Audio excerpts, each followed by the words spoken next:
अर्जुन हमेशा बहुत गुस्से में रहता था। किसी पे भी शाउट कर देता था, कहीं पे भी शाउट कर देता था। इसलिए सब लोग अर्जुन को बहुत डिसलाइक करने लग गए। एक दिन कृष्णा ने उसको bag full of nails and hammer दिया।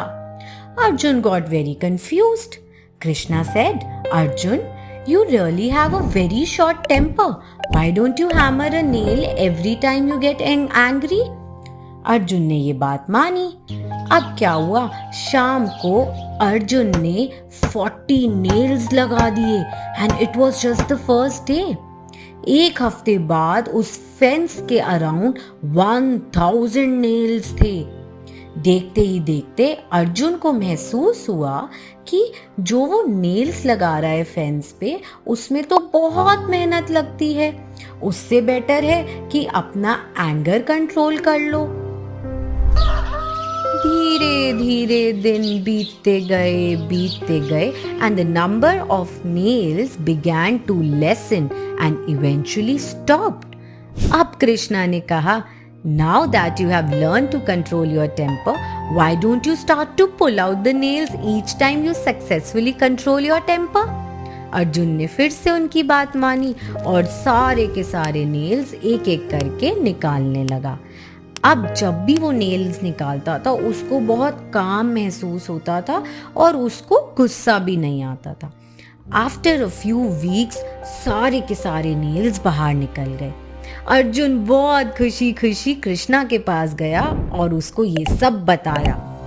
Krishna took him near the fence and said, Arjun, you have had a very short temper and you learned to control it.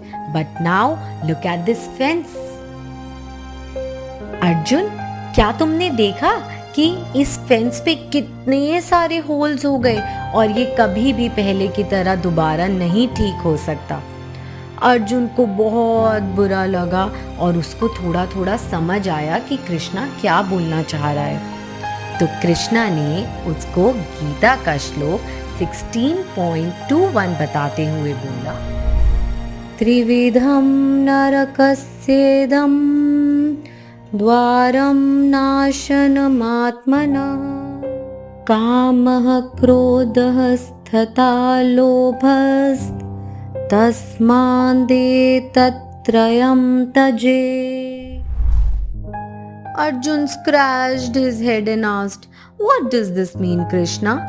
Krishna said, This means there are 3 gates leading to the hell of self-destruction, जिसमें से पहला है lust, दूसरा है anger और तीसरा है grid. इसलिए हमें इन तीनों के तीनों गेट्स को बंद करना होगा। कृष्णा ने दोबारा बोला, You always speak harsh things to people in anger, जिसके वजह से उनके मन पे एक बहुत गहरा इम्पैक्ट पड़ जाता है। चाहे तुम बाद में सॉरी बोल लो, वो जो इम्पैक्ट होता है वो हमेशा लोगों को याद रहता है। इसलिए हमेशा बोला जाता है कि अपने आप को काम डाउन करो और फिर रिएक्ट करो। गुस्सा करना अच्छी बात नहीं है। अर्जुन ने सर हिलाया और कृष्णा को जोर से हग करते हुए बोला, I have understood that rude and harsh words spoken in anger create an everlasting hole in our heart. जैसे हम लोगों को बुरा बुरा बोलते हैं तो उनके मन में भी वो बुराई चली जाती है और वो कभी भी ठीक नहीं हो पाती। We should always be mindful and thoughtful to use kind words. Thank you, Krishna, for teaching me this important lesson of life.